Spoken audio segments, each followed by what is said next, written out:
Welcome to Solutions with Courtney Anderson. I am your host, Courtney Anderson. Today's episode is part of our Financial Fierceness series. And of course, Financial Fierceness is our series where we try to highlight, explore, delve into, and as much as we can in a one episode time frame, we try to do what we can to better understand our specific financial topic. Part of our overall, of course, goals, everything that we do, all of the programs and experiences and events that I put on, it's always about surpassing our goals, right? You want to surpass our goals. And it's very difficult for us to feel that we're content, that we're joyful in life if we do not have our financial arrangements where we feel that they should be. So not that money can buy happiness, but certainly if we neglect our financial aspect of our lives, it has ramifications. And so that's why we have our financial fierceness series. We're going to take that a little bit of time in our episode and look at the economics of it, of our individual personal finance. So our show topic today is how to buy your first or next or best home. How to buy your first or next or best home. And this is a topic that I was really excited about when I looked at the lineup of the recording schedule, and I thought, good, finally. I love I love everything about this show topic. One of my interests is real estate. I just love real estate, and so one of my goals since I was a very young person was to be able to be part of the real estate industry, whether it's a landlord, an investor, somebody who just loves to purchase and live in homes that make me really comfortable. I love real estate so much. One of my fun activities I do in my free time is I love to go look at homes. I love to go look at model homes. I love to go look at open houses, which is one of my favorite things to do on weekends, especially. Just for a couple of reasons. One, I just love everything about interior design and the aesthetics of making a home something special in that environment, from the materials to the colors that are used to the layouts to the lighting. I just love all of that part of it. And the other part of it is, which is one of the reasons why this show is so exciting for me in anticipation, is just the psychological. I'm trying to think of the. I'm gonna say that I'm gonna go ahead and say that the psychological freedom that having some physical space that we can claim as a home is incredibly powerful. It's incredibly powerful. And certainly it's something that I don't think any of us that have the opportunity to have a home should ever take for granted. There's so many people around the world and in your community right now who don't have that. And it's just powerful for so many reasons. So one of the the things that was important to me when I was looking at the show and talking about, especially the first option. So our options on the show are, basically how to buy a home, right? But either our first one, our next one, or our best one. So looking at our first home, especially, I know, just to share a little bit of my own anecdotal experience, going into um, purchasing my first home, I was in my 20s. I think it was about 26, maybe I was 27. I was somewhere around there, 26, 27, when I purchased my first home. And I was so excited. That had been one of my goals. Again, I said I love real estate. So it's been something since I was very young that I always wanted to have my own home. I wanted to have my own little place of the world for many reasons. Some of them were just, in my mind, I'd always wanted a dog, a pet, maybe a dog and a cat. I wasn't sure at the time, but I never felt in an apartment or when I was moving, really frequently, apartment to apartment, semester to semester, and I wasn't what I considered to be stable, and I didn't have, like a yard. I just didn't feel comfortable at that point getting a pet. And so one of the things in my mind, and I know many people are saying, well, I have a pet and I don't have a yard and I don't have, a place that I own. And I hear that. I'm just saying, for me psychologically, this is something I'd set up in my own head. So whether or not it was logical is obviously up for debate, but it's something that was real to me. And so I'd associated my first home with the ability to kind of begin to live all these dreams. I was going to get a pet. I was going to be able to decorate it the way I wanted to. One of the things that I was sharing earlier that I love going out looking at real estate is I love interior design ideas. And you're limited, of course, when it's not your property, because typically there's only so much you can do to fix it up, or without without permission from the owner. And it's just a whole different experience, again, psychologically. If I own it, I can paint the inside any color I want to. I can put, polka dots and purple stripes and whatever I want. I can put whatever material in there I want. I can knock walls out. I mean, it's my house. And that's something, that idea of that is something I craved. And I also want to mention something that ties into several other shows we've done, but we did a show on why you should always be able to support yourself financially. And I talked a lot in that episode about the freedom. Again, I'm coming back to this idea of freedom. The freedom it gives you when you're able to know that you're making your own financial decisions, that you can feed yourself, clothe yourself, give yourself shelter. It frees you up from having to be dependent on other people, and it frees you up from having to be intimidated or bullied, or maybe in a negative situation with someone, because you're frightened that you need them economically, and you're scared and think, if I don't put up with what this person is doing, then I'm not going to have where to live. And that's a powerful motivator for people to be in and to maintain very unhealthy and destructive relationships. So this is all about freedom and having your own home, having your own place that you bought, that you own. It's in your name. Again, psychologically, it does a lot to give at least the illusion. It's so much in life. I say in so many different shows, right? I say, perception is a reality, and that's true, because the measurement of what is actual reality is something that the theoretical scientists are grappling with at this moment. But to the best of our understanding, it's a reality that if I have some place in the world that I own, that's mine, then I have ideally some freedom in that, whether it's to decorate the inside, whether it might include an outdoor space that I can also customize, and just the idea that, what, it's mine. And in my house, I'm the leader of this little part of the universe. And it reminds me of sort of that cliche that you hear all over the world, right? A parent has a teenager, and the teenager is, I hate this place and I don't want to live under your rules. And a lot of teenagers of all different backgrounds go through that period, just part of human development, where they push limits, and the teenager feels like, I'm old enough to drive, or to vote, or whatever. And why am I having to listen to this other person restrict my life? And the the parent says some version of, in my house, my rules. It's my house, my rules. When you have your own house, you can have your own rules. And of course, that's not necessarily the totality of the experience. I'm not really sure it's the best way to negotiate or to communicate. But the point, I think, of that cliche is, from the parent's perspective, this is mine. I'm the one that went out and got the money for this. I'm the one that pays the rent or pays the mortgage. And so since it's mine, then I make the decisions.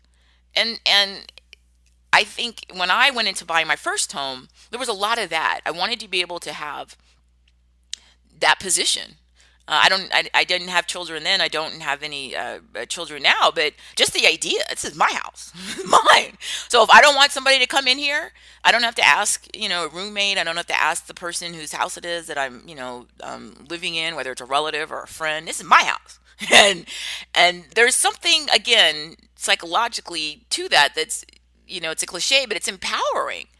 You create this little part of the world, and in many other programs I refer to your place where you reside as the happiest place on your planet, right? It's the happiest place in your world. And the whole idea is that you begin to make really good choices about who you let into that place, so that you don't have people who are literally, threats to your physical safety or threats to your emotional safety. You begin to be a gatekeeper for your own health and well-being. And the fact of going a step further from this is my apartment or my place, which is empowering in and of itself and very important. But if you want to go beyond that, and you're in a part of the world where financially it's a good investment, then having a place where it's yours. I bought this. Now, ideally, the best position would be that you have the cash saved up, and then you go out and you find the place, and then you negotiate the price, and then you pay cash for it, and then it really, it's yours.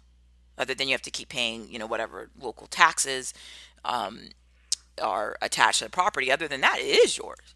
The majority of people, by the time we go to get our first place, or even our next place, or even sometimes our best home, we don't have that cash. Or if we have the cash, we're not really sure that tying up that much cash, tens of thousands in the U.S., you're going to be spending either tens of thousands on the low end for your place, up to hundreds of thousands or multiples of that, if you're over, in the millions. So you're going to be spending a lot of money, relatively speaking. And most people either don't have the cash, or if they have the cash, they'll decide that there's a better place for them to invest that money in terms of the return on their investment. So they'll go out and they'll get a loan. They'll get a bank to give them the money, and then they'll just pay that, and the bank then buys the home, and then the person has a mortgage where they just pay off that lump sum every month in smaller payments over time, which then frees you up to do other things with your cash, or if you don't have the cash, frees you up to be able to buy the home now. So that's what's typical in the U.S. and many other parts of the world. In some parts of the world, again, the tradition is that people save up all of the cash and then they go and purchase it. Those, at this point in this show episode, that's really not the issue. The issue is that you have gotten to a point where you are able to go out and you're going to buy a home. Again, whether it's your own cash, whether it's cash that family or friends have provided for you, or whether it is through a mortgage. All of that is the end result. I'm going to buy my home, mine, me. And again, the psychological freedom of having a place that it's yours. This is your place. And again, everything from the physical environment that you can sort of do what you want with, it's your house. And that safety environment that you can make really good choices and decisions about who comes in and who stays and how long they can stay, and all of that. It's, again, incredibly powerful. And I think one of the things that holds people back from accomplishing this goal of buying especially the first home. I think usually once you bought the first home, unless that turns into a disaster, usually then you're pretty focused on what you need to do to get your next home or your best home. So when we look at the why part, that's what I'm doing here, is spending all this time on the freedom and the ability then to have more control, again, being a gatekeeper to who's in your environment and what they're allowed to do. And again, just that feeling that you have of power, your own little tiny little corner of the world as we know it. It's your space, technically, legally. Again, in almost every part of the world, there's ongoing, some sort of either property tax or other administrative fees you have to pay to continue to hold title to it. But absent that, and those are usually nominal, it's yours. So that's the why part. The next obvious answer issue, and that's the title of the show, is the how. How do you do it? Well, obviously, if you're going to be a cash buyer, then you'd have to save the money. Either to save it, through work, or save it through either monetary gifts that family or friends provide, and you need to get to the point where you have the money and it's accessible. So you've saved it. You don't want to spend your life saving. You don't want to save up every penny that you ever have and then go buy a house and then literally you don't have any cash left at all. I mean, that's probably not the best decision. It doesn't give you any cushion. By cushion, of course, we mean the ability to adjust if something happens in the future. So you want to have some cash. You don't want to spend everything you have. So you need to make sure that you budget and plan.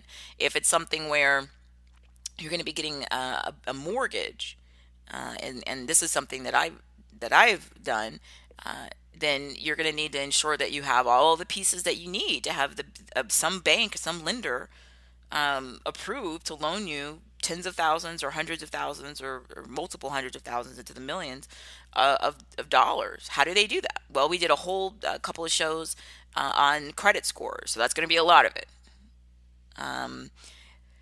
Post 2008, right? We had the global economic meltdown, and will be studied for probably the foreseeable future in my lifetime. But there's some discussion and consensus around the fact that the housing market, and specifically people who were in homes that they could not afford, did play some role. Now, who's responsible for that is incredibly contentious and debatable, right? Is it the lender that went out and preyed on people who didn't understand what they were signing, and then tricked them, maybe told them they were signing one thing and say, hey, your payment's going to be, $800 a month, and then after the people, sign everything and they move in, and they find out later that their payment's going to go up to $1,600 a month, and they can't afford that. So in some instances, clearly there were horrible, egregious, lenders, and there was outright fraud and crime, and there was some things that bordered it. Um, on the other end of the spectrum, there are buyers who people don't, we're not paying attention. We do so many programs, right, on this idea about being, pragmatic, and seeing the world as it is, and making really good choices. And so just because somebody says to you at a bank that you can buy, X number of dollars, of that's the maximum they'll loan you, doesn't mean to go out and spend the max. It doesn't mean that. It means spend less than that. Right? Just like we said, you don't take all of your cash, every single penny you have, and buy that one house, because you have no other cash left. And it's the same thing. If someone says, I'll loan you a certain amount of money, then that doesn't mean go borrow up to the total maximum. It just means that there's some leeway there. You need to go find something less than the max. So again, that there's cushion. You always want to, right? All things in moderation. So the idea of how to buy your first home is your credit score. If you're going to borrow the money, is everything. It's almost everything. There again, before 2008, there were all kind of programs where people could just tell lenders what the credit was. They had what they called stated income um, loans, and people could just sort of say to a lender, "Hey, this is what I make." And in many instances, the lender would accept what they told them they made in income. And in many instances, the lender wouldn't even do credit checks. Now, of course, when the lender didn't do credit checks and the lender didn't verify income, then the lender charged very high interest rates, right? They charge really high interest rates to offset that. And they also usually put people on ARMs, where the interest rate adjusted, right? That's an adjustable rate mortgage, ARM, adjustable rate mortgage. The idea there is that I buy something for a certain amount of dollars, right? I pay $100,000, but their interest rate, right? The interest rate, which is the cost that the money, you're not borrowing the $100,000. You're borrowing the $100,000, and on top of that, you're going to pay interest. So you're going to pay the $100,000 back to who you borrowed it from, but you're going to pay them extra money. That's the interest. They're going to charge you money simply for the service of lending you money. Now, in some parts of the world and in some religious backgrounds and cultures, then people don't approve of interest. And so the way that loans are structured and banks structure those programs are different for people who are unable, under their own um, uh, worldview, to engage in interest. But for those people who are sort of using a traditional program, especially in the U.S., uh, and in many other parts of the world, then you go to somebody and you say, "Hey, look, I'm going to borrow, $100,000," and then they say, "Great, we're going to loan you $100,000, but when you pay us back, unless you turn right around, sometimes there'll be a period where if you pay them back immediately, within a few days, that there won't be any interest. But usually they're going to start charging you interest, from day one, and then the interest is the extra amount of money that you have to pay them for borrowing the $100,000. And then the adjustable rate mortgage, the ARM, means that amount is going to change over time.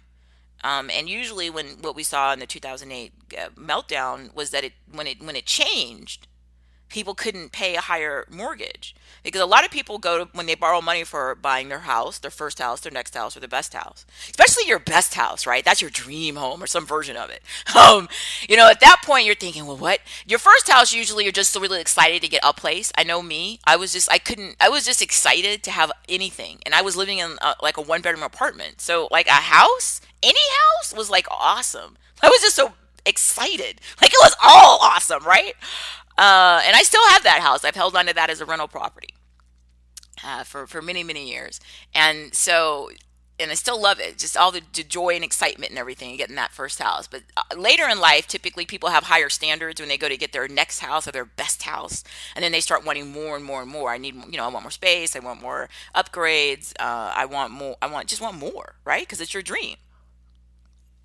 And the reality is, when we look at how to buy your house, your credit score, I did the programs on that, so please listen and avail yourself of that, and every other. There's so many resources on this, but the key is just pay all your bills on time. Don't ever max out your credit cards. In fact, don't carry a balance. Don't carry a balance on your credit cards of more than, worst case scenario, 50%. Ideally, you don't want to carry a balance at all. But ideally, if you have to carry one, let it be about 25% or 30%. But don't carry balances higher than 50% ever. What do I mean? If you have $1,000 limit on a credit card and you have a balance, meaning that, I charged up $800, and then every month I still owe $800 and I'm paying minimum payments. Well, that means you're using 80%, right? That's way too high. That's a way too high ratio. So you want really zero balance. That means you can charge $800. It just means if you charge $800, you have to pay it off, right? So that then you don't pay any interest, and then you don't carry a balance.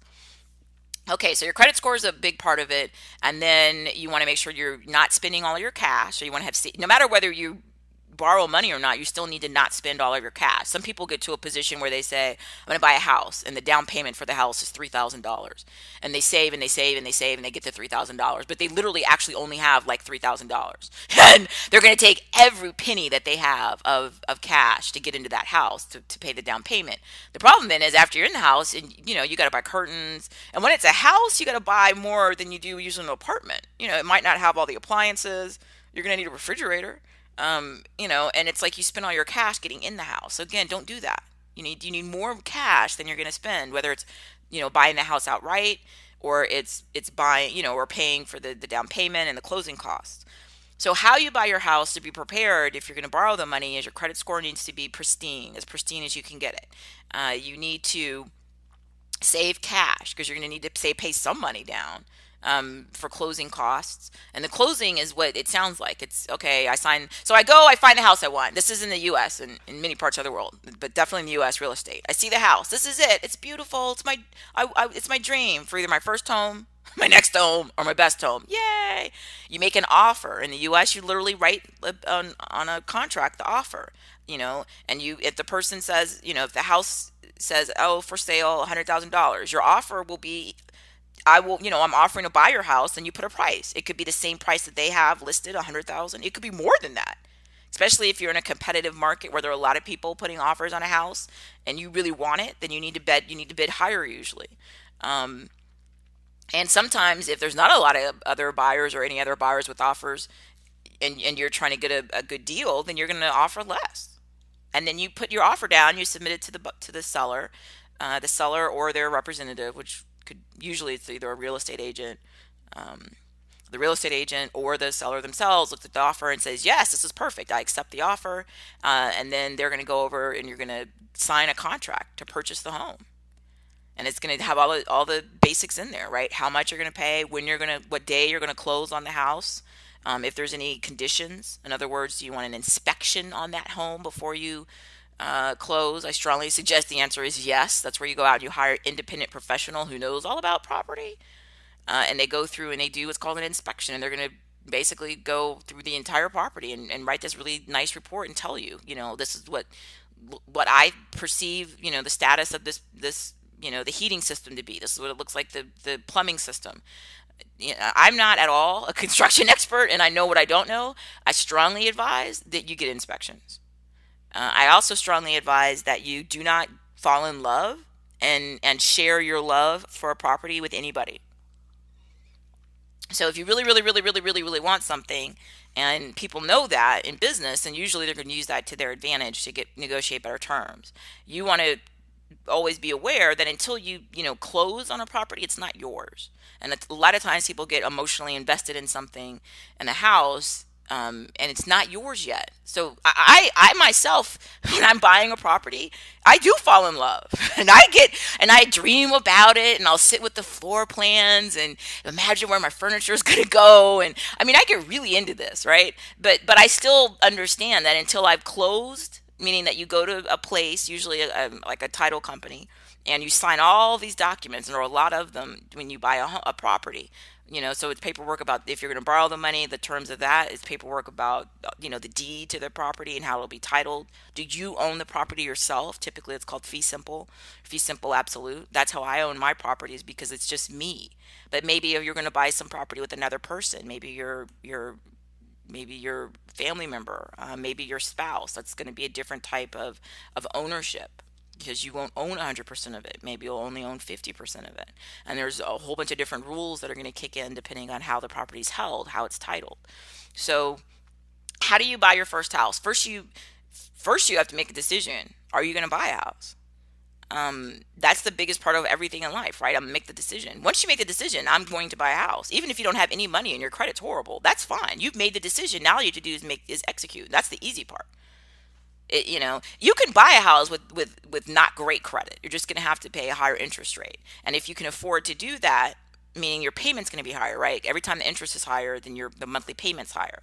I strongly recommend in most instances that when you look at buying a property, you try to get a fixed interest rate. Sometimes an adjustable rate mortgage is a good idea, especially for people who have adjustable income or people who have multiple income streams. Meaning they have your own business, and a lot of time when you have your own business, you don't know how much money you're going to make every month. I mean, that's the whole point of running a business. It's not like you have a job or you have a salary and your salary is X and you make that money every single pay period, no matter what the company does. So sometimes people with variable incomes or variable income streams, then ARMs can make good sense. But for most people, if you have one income stream, you need a fixed interest rate, because you need to be able to know how much that the payment will be. And like I said before, when the international global crisis happened, a lot of what started the dominoes falling in the negative sense is somebody went and bought a house, and they bought the house and the payment was $800, and they were like, fine, I'm totally happy, I make $800 a month every month in my payment. They were doing well on that. Then when it adjusted, when it moved up, when it went from $800 a month to $1,200 a month, they couldn't make a $1,200 a month payment because they don't have any extra income. They only made enough money to pay the $800 a month payment. That's why for most people, ARMs don't make good sense, because you don't have adjustable income. For someone who's self-employed or someone again who has multiple income streams, then ARMs can make good sense, because you can adjust your income. For most people, they can't. They just make X amount of dollars, and so that means they really should have a payment that'll stay the same over the entire course of the loan. And then eventually you pay the house off, and then it's 100% within reason yours. Of course, most places you still have to pay taxes. And I think the key to how to buy your first home is, one, as I shared at the beginning of the episode, focus on the why. Why do you want to buy a house? And by house, of course, I could mean condo or townhome, multifamily, duplex. I'm not necessarily saying, single family, but I just use the term home generically. But why do you want one? If you're not really sure you want one, don't buy one. The real estate nightmares you hear when people say, oh, I bought a house, it was the worst thing ever. All the upkeep and, stuff broke and I couldn't call a super or somebody come from the building to fix it. It was such a hassle. I hated it. Well, that just means you probably weren't somebody who wanted to live that kind of lifestyle. That is more maintenance. It is more work. And you're going to be responsible for more. You're going to have to pay, all the property taxes. You're going to have the insurance on it, 100% on you in case something happens to it. If you're somebody who's, not even sure where in the world you want to settle down, and you don't want to have a home base where you just sort of store your stuff and that's your permanent address, but you're just sort of out and about, you're in Asia, you're in South America, and you're just going all over, then maybe this isn't a good time. You don't have to do this. And the most important thing about how to buy a house is to decide why. Why do you want a house? Now, if you decided, okay, I like this area, I'm either going to stay here or I'm going to use this as my home base while I travel around and do other things, but I want to, keep this as my, permanent address and my tax base, and I like it, those are some good reasons. If it's a good investment, if it's a good use of your money, we talked about earlier, don't spend all your cash, either on the whole purchase price or even just the down payment and the closing costs. And if you want it, if you feel like I felt, that this freedom, the ability to go inside someplace and close the door and it's mine, it's my house, I'll play my music loud, yes, I'm gonna turn the TV on, whatever channel I want to, yes, I can throw my clothes on the floor if I want to, yes, I can do what I want to, mine. If that brings you some sense of joy and freedom and happiness, then you're probably somebody who'd enjoy it. And how you do it is, again, what we talked about. If you're going to borrow the money, get yourself to a place where you can afford. I would strongly recommend for most people the set payments over the life of the loan. You want to get a loan as short as in term as you can, right? So don't get 30 years if you know you could pay it off in 20 or 10. On the other hand, Sometimes it's a good idea to get a 30-year term and then just double up on the payments. But if you've answered the why question and the how is, then you get out there, credit, income, and then be joyful. Be joyful and enjoy that house and go in there and go crazy. It's your place. Thank you so much for joining me. And as always, you can come to CourtneyAnderson.com for more information.